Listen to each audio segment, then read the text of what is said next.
Nesta aula, nós iremos falar uma parte da calorimetria chamada fases da matéria. A matéria, todo mundo sabe, desde lá a ciência, o que vem a ser. Uma definição, por exemplo, seria tudo aquilo que ocupa lugar no espaço. É uma definição, tá? Nós sabemos que a matéria, ela é feita por pequenas partículas. Essas partículas são chamadas átomos, que por sua vez são feitas por partículas cada vez menores. Então nós temos duas regiões. Uma região mais externa, chamada de eletrosfera, onde há um tipo de partícula, o elétron, e uma região mais interna, chamada núcleo, formada por duas partículas, o próton e o nêutron. Só que o próton e o nêutron, na realidade, não são partículas. São constituídas por dois tipos de partículas, os quarks up e quark down. A combinação desses dois tipos de quarks produz ou nêutron ou próton. Por enquanto, é isso que se sabe da coisa que nós chamamos de átomo. Aí que lá na química você vê lá tabela periódica dos mais variados tipos de elementos químicos, são exemplos de átomos. Mas a matéria, ela pode ser encontrada em diversos estados. Nós chamamos isso de estados de agregação da matéria ou simplesmente estados físicos.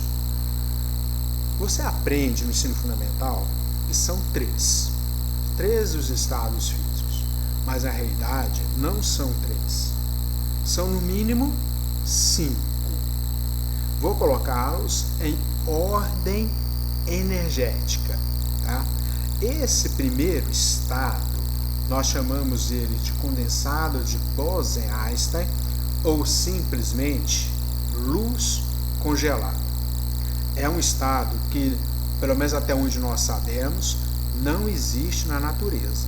É apenas em laboratórios de altas tecnologias. Se você tiver alguma pequena curiosidade sobre um pouco o que é isso, assista a um filme chamado Spectrum. Ele trabalha muito com essa ideia. Lá tem muita fantasia, mas ele tem uma explicação muito interessante para esse condensado. Depois, nós temos o chamado estado sólido, muito comum. Se você for pegar o seu lápis, pronto, estado sólido. Depois, nós temos o próximo estado, que é o líquido. Basta você tomar água. Água, estado líquido. E o próximo estado, nós chamamos de gasoso. O ar que nós respiramos, por exemplo, estado gasoso. O outro estado, ele é muito comum, talvez seja o estado mais comum no universo, que é o plasma. O plasma é a matéria que é feita das estrelas, por exemplo. Então, se você olhar para o Sol, é plasma. Não olhe diretamente. Ok. Quais são as características desses estados? No estado do condensado de Bose-Einstein, é um estado energético em que as partículas estão tão agregadas, porque a energia deles é tão baixa, que eles estão praticamente quase sem movimento. Como eu disse, não é um estado que existe na natureza. Depois, nós temos aqui o chamado estado sólido. Ele tem algumas características interessantes. Como eu dei o exemplo aqui do lápis, esse lápis ele tem um volume definido. Mesma coisa essa pilha, tem um volume definido. Ele tem uma forma definida. Por que ele tem essas duas características? Tem a ver simplesmente com a sua estrutura molecular, sua estrutura atômica. Porque esses átomos, eles estão também com uma ligação muito forte entre si, tão forte que eles não têm nenhuma liberdade de movimento. O máximo que eles fazem é ficar vibrando em torno de um ponto central. Então eles muitas vezes formam uma rede que a gente chama de rede cristalina. E só na química vocês vão ver isso de uma maneira melhor. Depois, nós temos o estado líquido. Nesse estado líquido, nós temos uma peculiaridade. Se você for pegar 500 ml de água numa garrafa, num copo, pronto, você pegou 500 ml de água ali, você tem um volume que é bem definido. Só que esses 500 ml de água, eles não vão ter uma forma definida. Se você virar esse copo do jeito que você quiser, a água vai assumir aquele formato. Se você pegar e jogar todo esse conteúdo de um copo, que é um formato cilíndrico, em uma forma que é um paralelepípedo, a água vai assumir aquela forma. Aquela história da água ficar com a forma do copo só depois de algum tempo ela adquirir uma nova forma é só ficção científica. Na prática, não. Por que isso acontece? Porque a força que une as partículas, ela é mais fraca do que no estado sólido. Só que ela não é tão fraca assim. Ela tem uma certa força que é capaz de deixar os átomos, as moléculas, relativamente próximas. E isso faz com que a agregação deles mantenha o volume, mas não a forma. Então ela tem uma alta viscosidade entre os seus componentes. Depois nós temos o estado gasoso. No estado gasoso é interessante, porque nada é definido, nem forma, nem volume. Se eu pego, por exemplo, essa pilha, vamos supor que aqui dentro tem uma quantidade X de gás. Aqui tem um volume. Então, o gás está aqui dentro, é o volume desta pilha. Se eu abro, todo esse gás que está aqui dentro vai sair e vai ocupar todo o volume disponível para ele. Então, o volume de um gás depende única e exclusivamente do recipiente que o contém. A forma é a mesma coisa. Vai depender da forma desse recipiente.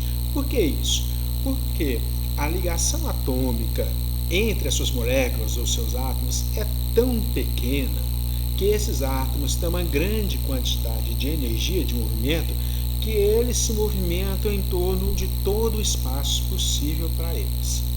Certo? Depois, nós temos o quinto estado da matéria, como dito, talvez seja o estado mais abundante em todo o universo, o plasma, porque a energia de agregação deles é extremamente elevada. Geralmente, quando você tem plasma, você tem gás ionizado, ou seja, gases com cargas elétricas. Aqui na Terra é possível ter plasma? Sim, é possível. Tem uma TV, hoje em dia não é mais comercializada, mas era feita de plasma, TV de plasma. No início dessas TVs modernas, você também tem plasma, por exemplo, nas explosões nucleares. Aquela bola é plasma. Aonde mais você tem plasma? Em umas bolinhas que você compra em lojas que vendem artigos esotéricos. Aquela bolinha que solta raiozinhos bonitinhos, que você põe a sua mãozinha e coloca choquinho, aqueles raios também são plasma. Portanto, aquele raio que você vê na tempestade, aquele brilho, ele também é plasma. Então, ele está muito comum na Terra, no universo, não só nas estrelas. Se você for procurar fotos de nebulosas, nebulosas são plasmas. Tá? Então, é muito comum no universo. Agora, quando você tem quando você tem as mudanças de estado, aí eu vou me ater apenas aos três clássicos, que é o que nos interessa. Você tem o estado sólido, o líquido, o gasoso. Quando você sai do estado sólido para o líquido, você tem um processo chamado fusão. Quando você sai do líquido para o gasoso, tem o processo chamado vaporização. Nós vamos ver mais na frente que essa vaporização ela pode acontecer de duas maneiras. Quando você sai do estado sólido para o estado gasoso, você tem a chamada sublimação. Agora, quando você sai do estado gasoso para o líquido, é uma condensação. Do líquido para o sólido, é uma solidificação. E do gasoso para o sólido, também é chamado de sublimação ou cristalização. Quando você tem essas mudanças, é bom nós fazermos um gráfico que representa essa mudança. Como é que é esse gráfico? Esse gráfico sempre é função da temperatura ou em relação ao tempo, como esse, ou da temperatura com relação à quantidade de calor. Só vai mudar nome. A estrutura do gráfico é bem semelhante. Esse gráfico que vocês estão vendo é chamado de curva de aquecimento. Veja, porque a temperatura inicial dele acontece no estado sólido. Depois, ele passa por um processo de mudança de fase, indo para o líquido. Depois, mais um processo de mudança de fase, indo para o gasoso. Então, ele está aquecendo.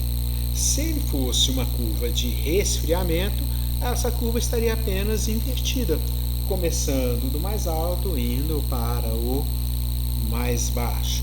Mas deixa claro uma coisa. Observe nesse gráfico que você tem duas regiões horizontais, onde acontece a mudança de fase. Observe que quando acontece a mudança de fase, a temperatura não muda. Então, vocês já fizeram exercício sobre isso, então lembrem disso. Quando acontece a mudança de fase para substâncias simples, não acontece alteração no valor da sua temperatura. Então, a mudança de fase sempre ocorrerá a temperatura constante. Tá ok? Posto isto, vamos pegar aqui uma pequena definição. Vocês já sabem disso, o que é calor latente. Lembre-se desse detalhe, que eu vou deixar bem claro e sem chato.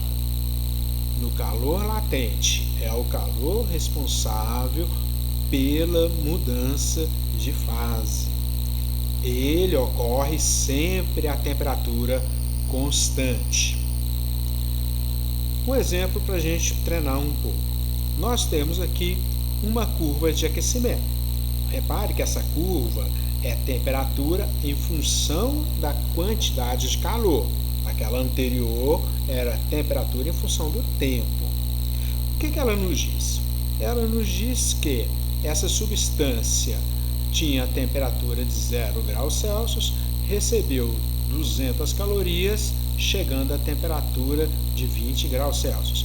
Nesse momento, ela começa a ter uma mudança de fase. Então, essa primeira parte, aquecimento. Aqui, mudança de fase. Ou seja, de 200 calorias até 400 calorias. Depois que recebeu as 400 calorias, ele ele continua recebendo quantidade de calor. Observe que a temperatura começa a subir, indo até 40 graus Celsius, com uma certa quantidade de calor.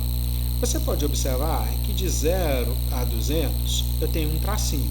Então, esse tracinho é metade. Metade de 200 é 100. Então, aqui nós temos 0 caloria, 100 caloria, 200 calorias, 300 calorias, 400 calorias, 500 calorias, 600 calorias, 700 calorias. Ok? E pelo enunciado nós temos que são 40 gramas de uma certa matéria que está em qual estado sólido? Já dei a resposta, né? Já está no estado sólido. Então a curva começa no estado sólido e contempla o estado líquido. Então vamos resolver esse exercício. Na primeira parte, ele quer a capacidade térmica do sólido.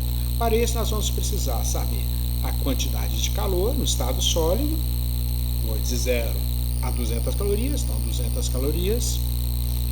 Nós temos a variação de temperatura, foi de 0 a 20 graus Celsius. E a equação que nós vamos usar? a quantidade de calor sobre variação da temperatura nos dá a capacidade térmica. Então, substituindo os valores, nós vamos ficar no final com uma capacidade térmica de 10 calorias por grau Celsius. Agora, ele quer saber a temperatura de fusão. Gente, fusão é a mudança do estado sólido para o estado líquido. Observe o gráfico.